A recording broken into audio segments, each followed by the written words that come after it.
Good morning friends, this is Abhishek Mishra from Destination International Academy and today we are going to study about cell, the fundamental unit of life.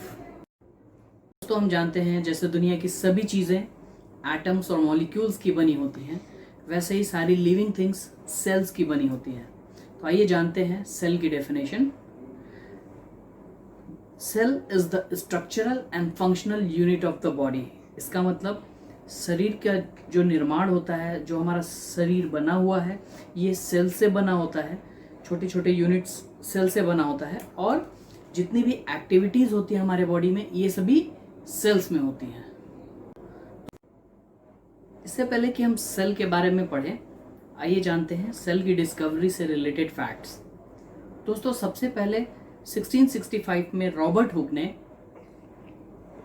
Bottle Kock का thin slice काटा और उसको जब microscope के अंदर observe किया तो उन्हें मधुमक्खी के छत्ते के जैसे छोटे छोटे कंपार्टमेंट्स नज़र आए उस स्लाइस के अंदर। और भी बहुत सारी चीज़ें देखी जिसमें उन्हें वैसे ही कंपार्टमेंट नज़र आए। तो उन्होंने कहा कि सारी लिविंग थिंग्स जो होती हैं वो सेल्स की बनी होती हैं।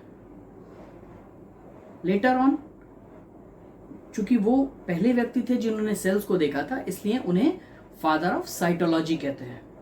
कुछ समय बाद जस्ट आए एंटोनी वॉन लुवेनहुक।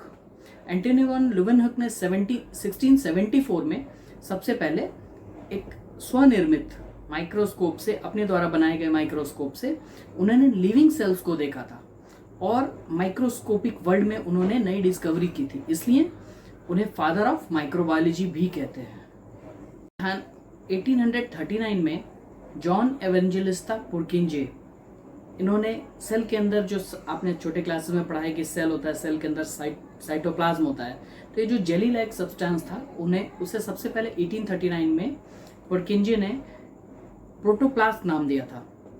आगे चलकर 1855 में रुडोल्फ विरकाउ, इनका पूरा नाम था रुडोल्फ लुडविग कार्ल विरकाउ, इन्होंने बोला था ओमनिस सेलुला ई सेलुलाई।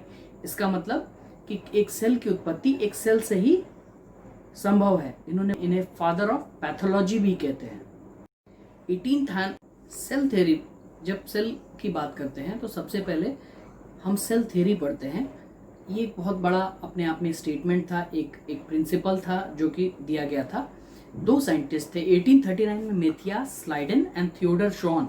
इन दोनों ने अलग अलग स्टडी किया था एंड कंबाइंड रूप से इन्होंने एक थ्योरी दिया था जिसे हम सेल थ्योरी कहते हैं। तो आइए जानते हैं। According to cell theory, all the living organisms are made up of one or more living cells.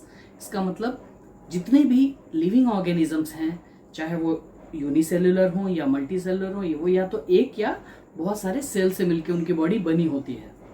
फिर सेकेंड में उन्होंने सेल का डेफिनेशन दिया था कि cells are the structural and functional unit of life. हम जान चुके हैं कि जो कुछ भी होता है, हमारा बॉडी जो भी बना है, चाहे हमारा हो या किसी भी जानवर का हो या प्लांट्स का हो, ये सभी सेल्स के बने होते हैं। और जो भी फंक्शंस होते हैं लाइक रेस्पिरेशन, वाइटल एक्टिविटीज़ होती हैं, रेस्पिरेशन, रिप्रोडक्शन, न्यूट्रिशन और भी जितनी फोटोसिंथेसिस, जो भी एक्टिविटीज़ है, सब सेल के अंदर परफॉर्म होती हैं। इसलिए cells are the functional unit of life. Next point is all the metabolic activities takes place in cell. इसका मतलब हमारे बॉडीज में कुछ कैटाबॉलिक एक्टिविटीज होती हैं, जो भी तोड़फोड़ होती है वो कैटाबॉलिज्म कहलाता है, कैटाबॉलिक एक्टिविटीज में आता है। और जितनी भी संरचनात्मक एक्टिविटीज होती हैं ये सब एनाबॉलिक एक्टिविटीज कहलाती हैं या एनाबोलिज्म है। और कैटाबॉलिज्म और एनाबोलिज्म को हम एक साथ मेटाबॉलिज्म कहते हैं। तो ऑल द मेटाबॉलिक एक्टिविटी, जितनी भी एक्टिविटीज हमारी बॉडी की, सब सेल्स के अंदर ही परफॉर्म होती हैं। एंड लास्ट पॉइंट और फोर्थ पॉइंट, इन्होंने कहा था कि cells are derived from preexisting cell. एक सेल की उत्पत्ति एक सेल से ही होती है, जैसा कि विरकाउ ने भी कहा था ओमनिस सेलुलाए सेलुलाए। हम सभी जानते हैं कि कोई भी रूल जो होता है वो हमेशा परफेक्ट नहीं होता है, आइडियल कंडीशन में नहीं होता है।